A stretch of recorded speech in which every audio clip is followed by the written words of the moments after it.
freestyle. Foot freestyle. Waka maka dam düttüm tari duri dam düttüm diri dam düttüm diri dam dütti o. Сәлеметсіздер ме оқушылар, бүгін біз 8-ші сынып алгебрасындағы квадраттық функция тақырыбына саяхатымызды бастаймыз. Және де бүгінгі біздің тақырыбымыз квадраттық функцияға жалпы түсінік және оның стандартты формуласы.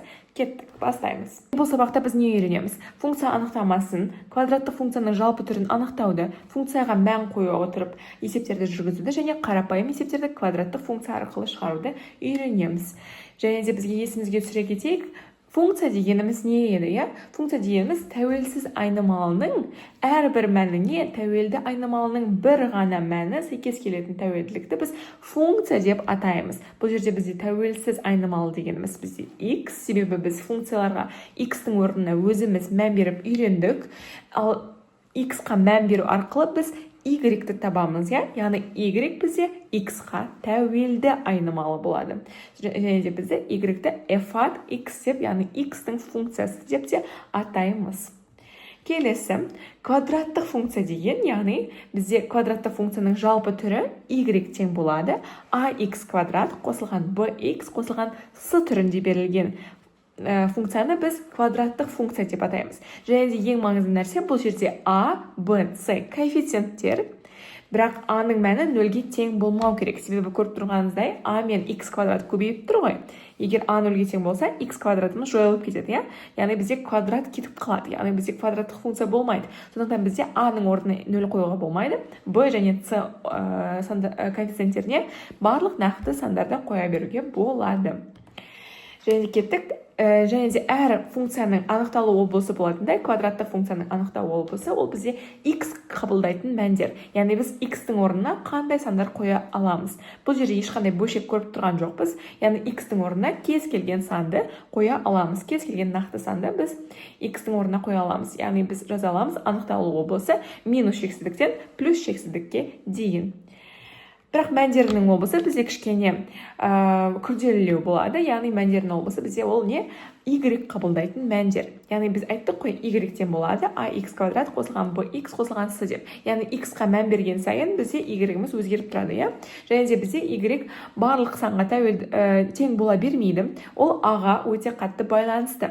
Егер a-мыз 0-ден үлкен болса, функцияның мәндері белгілі бір ең кіші нүктеден басталып, плюс шексіздікке қарай өсе береді. Яғни a 0-ден үлкен болса, яғни бізде функцияның минимумы болады, және де солдан плюс шексіздікке дейін өсе береді. Ал егер a 0-ден кіші болса, бізден керісінше ең үлкен нүкте болады, және де сол нүктеден біз минус шексіздікке дейін, яғни мәндерінің облысын жаза аламыз. Яғни минус шексіздіктен бастап, біз белгілі бір нүктеге дейін өсеміз тек қана.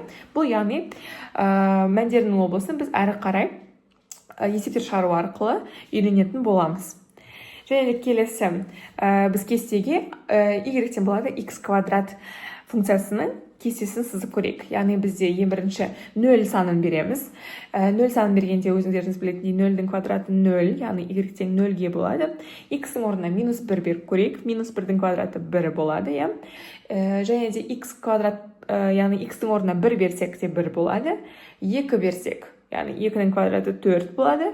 Минус 2 берсек те минус 2-ның квадраты 4 болады. Минус 3 берсек, минус 3-дің квадраты, яғни x-ның орнына минус 3-ті қоямыз, y-тең болады 9, және де 3, x-тің орнына 3 қойсақ та, y-тең болады 9 деген мәндер бізде шығатын болады.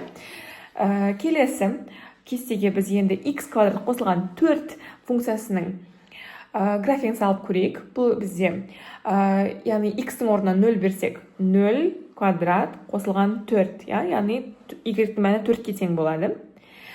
Келесі, минус 2-ні қойсақ, бізде минус 2-ның квадраты қосылған 4. Минус 2-ның квадраты бізде 4-ке тең, яғни бізде 4 қосылған 4, 8 болады. Y-тің мәні 8-ке тең. Келесі санымыз минус 3 болсын. Минус 3-тің квадраты ол 9. 9-ға 4-ті қосамыз 13. Яғни Y-тің мәні 13 болады. Келесі мәніміз 3 болсын. Тап солай, 3-тің квадраты 9, 9-дың 4-ке қоссақ 13 шығады. Келесі сандарымызға минус 1 мен 1-ді беріп көрейік. Минус 1-дің квадраты 1, 4 қоссақ 5. И дәл солай, 1-дің квадраты 1 қосылған 4 тең болады 5. Яғни бізде y-дің x-қа сандар беру арқылы біз y-ға мәндерін табамыз. Келесі кестеге біз енді x квадрат қосылған 2x қосылған 6 функциясының кестесін салып көрейік. Бұл жерде бізде ең бірінші 0 берсек, яғни x квадратқа және 2x-тағы 2 жердегі x-қа да 0 береміз. Сол кезде бізде 0-дер x квадрат пен 2x қысқарып кетеді, тек қана 6 қалады. Сонда бізде x 0 болған жағдайда бізде y 6-ға тең болады деген сөз. x минус 1-ге тең болғанда бізде y 5-ге тең болады, x 1-ге тең болғанда 9-ға тең болады, және де басқа мәндерінде осылай есептеп аламыз. Және де бізде кестемізге сай бізде минус 1 болғанда 5 болады, 1 болғанда 9 болады, минус 2 болғанда 6, x 2-ге тең болғанда y 14-ке, x 6-ға тең болғанда y 54-ке, x минус 6-ға тең болғанда y 30-ға тең болады деген мәндерді аламыз. Келесі есепке шығарып көрейік. Бірінші мысал. Осы нүктелердің әрқайсысы y тең болады минус x квадрат қосылған 2x қосылған 1 функциясына тиісті. Енді біз табу керекпіз. Осы нүктелердің ішінде қайсылары біздің берілген функциямызға тиесілі. Ол үшін біз x-қа мән бере аламыз ғой. Яғни x-тің орнына біз осы нүктелердегі x координатысын қойып көреміз.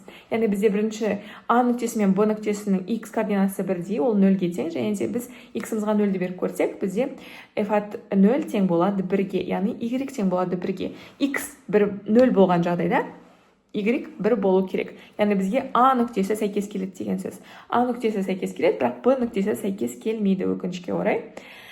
Келесі, бір санын беріп көрейік. X-тің орнына минус 1-дің квадраты қосылған 2 көбейтілген 1 қосылған 1.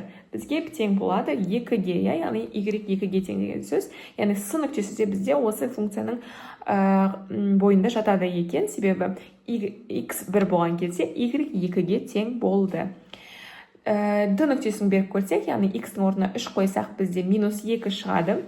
18 емес, сондықтан нүктесі бізде функциямыздың бойында жатпайды. Келесі минус 9-ды беріп көрсек, минус 81 минус 18 қосылған 1 тең болады минус 98. Яғни e нүктесі де бізде функциямыздың бойында жатады. F нүктесі 10-ның квадраты бізде 100, 100 қосылған 20, минус 100 қосылған 20 қосылған 1 тең болады минус 79. F нүктесі де біздің функциямыздың бойында жатады екен. G нүктесін көрейік. G нүктесін минус 3 береміз. Минус 9, минус 6 плюс 1 тең болады. Ол минус 14-ке, ал бізде G нүктесі x минус 3-ке тең болғанда y 54 деп тұр. Яғни бізге минус 14 болу керек. Сондықтан G нүктесі бізге ол функцияның бойында жатпайды. И h-қа біз x-тің орнынан 11 беріп көру керекпіз. Сонда минус 11-дің квадраты қосылған 22 қосылған 1 тең болады 98. Минус 98 шықты, яғни бізде h нүктесі де осы y тең болады минус x квадрат қосылған 2x қосылған 1 функциясының бойында жатады деген сөз. Яғни біздің жауаптарымыз A, C, E, F, G бізде осы нүктелер ғана біздің берілген функциямыздың бойында жатады деген сөз. Келесі мысал, x квадрат қосылған 4x қосылған 5 функциясының анықталу облысын және мәндерінің облысын тауып көрейік. Яғни біз айтып кеткендей, анықталу облысы барлық нақты сандар, яғни минус шексіздіктен плюс шексіздікке дейін. Бұл анықталу облысы. Біз оны D әрпімен белгілейміз. Енді мәндердің облысына көшсек, мәндердің облысы бізде E әрпімен беріледі.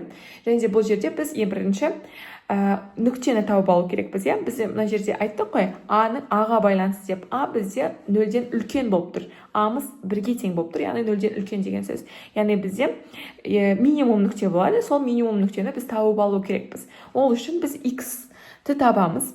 X бізде қандай формула бойынша табылады? Минус b бөлінген 2a формуласы бойынша табылады. Осы формула арқылы біз, яғни минус 4 бөлінген 2 тең болады минус 2, және осы x-ті біз функцияға апарып қоямыз. Функцияға апарып қойғанда минус 2-ның квадраты қосылған 4 көбейтілген минус 2 қосылған 5 болғанда бізде y-іміз 1-ге тең болады. Осы бізге енді мәндерінің облысы деген y-тің мәндері ғой. Сондықтан біз y-ті таптық, достар. Y-тің мәні 1 болды. Яғни бізде мәндерінің облысы 1-ден плюс шексіздікке қарай өсе береді деген сөз. Яғни 1 ол y-тің минимумы. Жақсы ма? Яғни 1-ден плюс шексіздікке қарай бізде мәндерінің облысы болып табылады. Келесі функцияның да анықталу облысы мен мәндерінің облысын тауып көрейік. Бізде анықталу облысы барлық нақты сандар минус шексіздіктен плюс шексіздікке дейін. Енді бізге ең қызығы ол мәндерінің облысы. Жаңағы формуланы есте сақтаймыз. Ең бірінші x-тің формуласын есте сақтаймыз. Минус b бөлінген 2a. Мына жерде b бізде 12-ге тең, a 2-ге тең. Яғни x-тің мәні бұл жерде минус 3 болады. Енді бұл минус 3-ті мәндер облысына қоймаймыз. Себебі бұл x, а бізге не керек? Y керек. Яғни x-тің минус 3-тің x-тің орнына қойып, y табамыз. 2 көбейтілген минус 3-тің квадраты қосылған 12 көбейтілген минус 3 қосылған 36. Бізде осы жерде 18 минус 36 плюс 36 тең болады 18. Яғни бұл не деген сөз? А-мыз 0-ден үлкен болғандықтан бізде минимумы. Яғни 18-ден плюс шексіздікке қарай біздің мәндер облысымыз жалғаса беретін болады деген сөз. Яғни бұл жердегі y бізде мәндер облысының минимумы болып табылады. Так, келесі есеп сіздерге болсын. Осы функцияның анықталу облысы және мәндерінің облысын тауып комментарияға жауаптарыңызды жазып кетсеңіздер болады. Және бүгінгі біздің сабағымыз аяқталды. Егер сұрақтарыңыз болса, комментарияға жазып кетсеңіздер, біз жауап беруге тырысамыз. Сіздерге бұл тақырып түсінікті болды деген ойдамын. Келесі кездескенше сау болыңыздар.